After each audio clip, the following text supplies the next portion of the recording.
Let's bring in House Minority Leader Congressman Kevin McCarthy. Congressman, good to see you. There's one thing, a common thread. All these liberal mayors who are standing up to the president are not liked by the protesters, including the one in Oakland. They want to actually attack her house and defile some of her property. So would the president be better off just letting the people speak and letting the evidence be the carnage and chaos that they've allowed take root? You know, politically, if he wanted to do that, maybe that would help him. But this president cares too much about the American people. He cares about safety and security. He cares about why it's named Operation Legend. A 4-year-old boy killed in his sleep in Kansas City. She says that's a political stunt, the mayor of Chicago. No, what a political stunt is, that is shocking and astonishing to me, is that Democrats continue to shrug their shoulders and just say people will do what people do. This is an opportunity to bring law and order and justice back to America.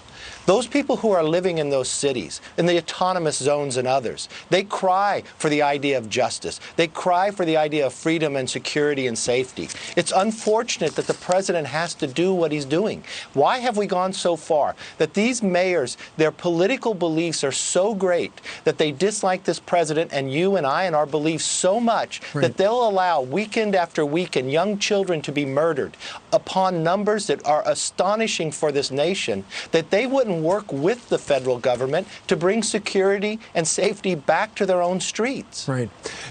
Leader McCarthy, Kristen Fisher just set up, we've got two different kinds of operations going on. In Chicago and in Albuquerque and in Kansas City, it's Operation Legend. They're surging officers to where the crime is really bad. But at the same time, you've got these federal agents up in Chicago, or rather up in Portland, over 100 federal agents, and they are simply there to protect federal assets. What an upside-down world are we living in where the localities will not protect the federal assets to the point where we've got to send in reinforcements, and then the locals say, get out? That's astonishing to me, and that's why I introduced a bill that could withhold funding for these local localities if they don't protect the statues and the responsibility of what they had. Because I know firsthand, I've had a dear friend that her brother was killed working for the federal government, protecting a courthouse in in Oakland, California, during one of those protests. Pull up in a van, open it, and shoot Officer Underwood simply because he was an officer standing in front of a courthouse. That is the America that we see under these cities, and that's why I applaud this president for protecting American citizens regardless of what these mayors' political beliefs are. It's a responsibility that we bring safety back to America. Many Americans are watching from afar, but they are upset about what's happening in our country.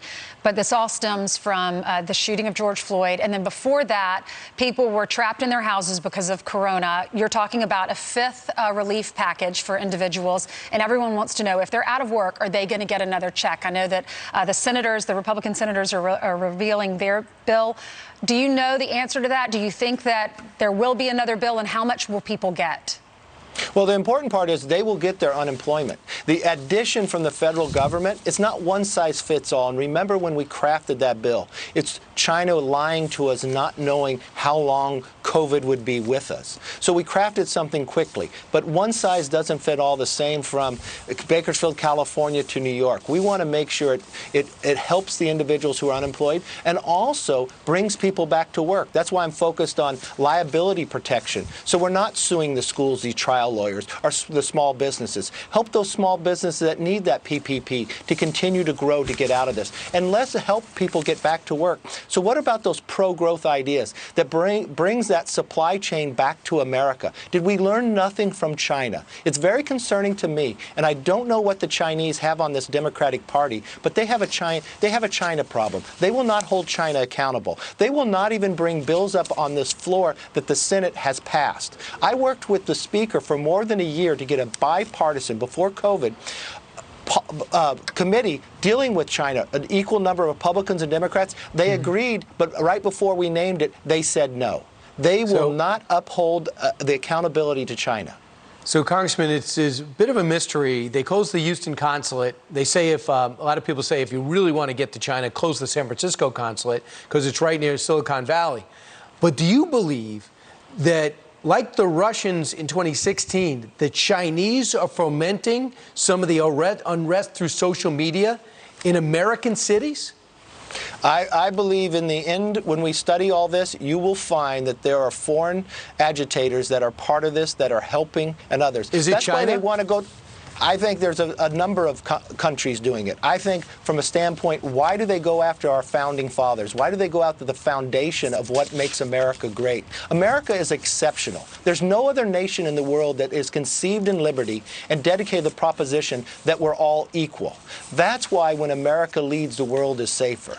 America is more than a country. America is an idea. It would make people in Hong Kong rise up. They will even rise up in Tiananmen Square and build the goddess of democracy that looks like the Statue of Liberty, to crave the idea of freedoms that America stands for, that shiny city on the hill. That's why we cannot allow what's happening in Portland, in Chicago, and others. Well, innocent Americans are being killed because these mayors want to play politics instead of standing for the values of what this country believes in. You know, and Leader McCarthy, given the politics and given the nature of the polarization in the country, it's not surprising that, according to a brand new Cato poll, nearly 2/3 of Americans are afraid to share their political views. They're afraid they might lose a job, they might lose some friends. When you look at the breakdown, 77% of conservatives are afraid to share their opinions, and 52%, that should say centrist liberals, are afraid to. So,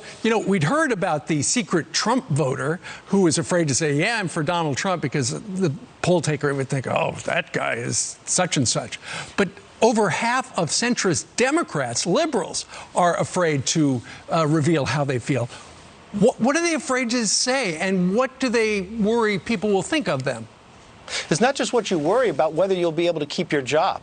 We got a football coach that simply wore a T-shirt. Maybe it was on top of the pile to take his kids fishing, but it had one newsroom in it. He lost $1 million in his contract. People said he should be fired. Yeah. These are the same type of Marxist tactics that we found that have been used in communist countries as well, to demonize individuals for individual thought.